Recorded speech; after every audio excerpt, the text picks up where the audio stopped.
Hi everyone, Matt Stuart here with BankerRonan Realty. I have a special presentation today. I'm here with Helen Rutledge of the Mortgage Coach. We're going to talk about interest rates, we're going to talk about buyers and sellers, and we're going to talk about what's kind of going in the market and where things are going from a mortgage perspective. So hope you guys enjoy. We're going to jump right in. So if I'm a buyer or a seller right now, I know you've covered the buyers, what you need from them, same with the sellers looking to either refinance or buy an investment property. What's the difference right now for a buyer and seller looking to get in the market or make a move of some sort from an A, B, and the private side? Like, what are the big differences, and what should buyers and sellers be looking for in terms of who's lending them the money on the A, B, and private side? So on the A side, the box is very small, right? You have to fit into their conformities. Yep. B side, you have a lot more flexibility. You have maybe some income that is not your typical income. You may have side jobs. Or non-conforming income. Non-conforming income, yeah. And the B side will look at that where the A side may not. Okay. And then private, it's very open. You just have to, you obviously have to have income, you have to have equity, but the perimeters Still to tell the same story, right? Yeah, it's a lot easier for the private to look at and be like, okay, check. Whereas the A side, you're like, yes, no. What are the interest rate difference between, let's say, an A, B, and a private? Like, how much do they really vary? They could vary 1% to 2% on your B and your privates. You have lender fees on top of that. Okay, and who's responsible for those lender fees? The borrower is, so okay. Which is either the buyer or the seller. Okay. Yeah. So if you're looking to make a move, if you fit into that box, an A lending might work for you. But if you need some flexibility, the B and the private are good options for not a bigger difference, let's say, in the interest rate itself. That's right. Now, when you go to a private, you always have to have an exit strategy. So let's say that you are looking to do an investment property. Mm-hmm. So you're going to take the equity, and you don't have somebody right away a B lender who's going to go and do that. You get a private, get your financing in place, and then 3 months down the road, then take it to a B lender, or if they do, qualify an A lender.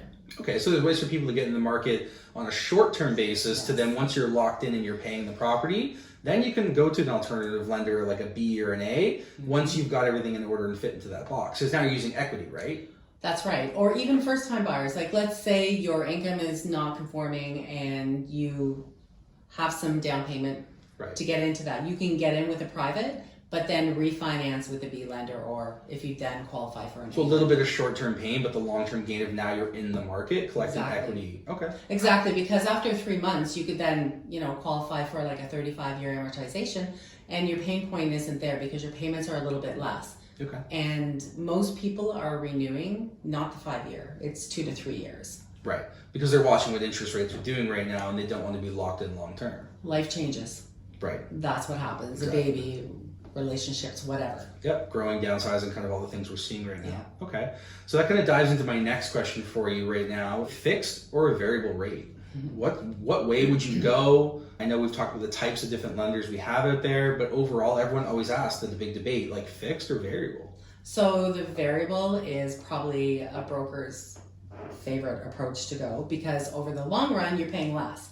But there is a pain point because there's 8 announcements every year, right? And it's up or down, and most people do not. They don't like the fluctuation, right? They don't like the change, but there is a way around that. So you could say, okay, so the variable right now is 4.7. Yep. And you're fixed. I'm just going to use 5.19. That's the average uninsured fixed rate right now that you can get. You could have your payments at the 5.19. So then if you do have an increase, you've already got adjusted to it. Right, so you can adjust your variable to be approved at that rate, so you're taking that pain point out of it. You already know what it's going to be. Right, you're like, okay, if I had locked into a fixed, this is what I'm paying. Right.